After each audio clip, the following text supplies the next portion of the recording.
attack helicopter Ka-52 of the Russian Aerospace Forces destroyed the camouflage positions of the armed forces of Ukraine. Army aviation crews launched guided and unguided missiles in pairs from low altitudes.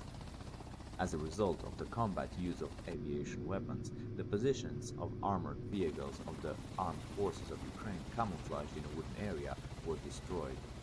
The result of hitting targets was recorded by means of objective control.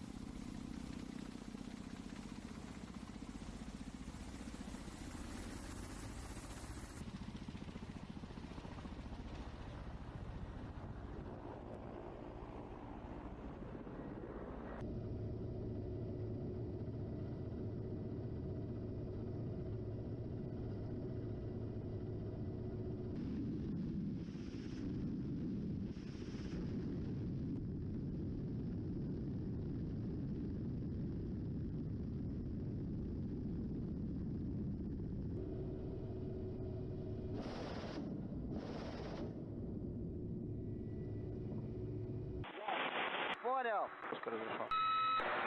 Так, я держу. 865, Луна, 8 полсотни 9, оставляйте прицел. Принял 865.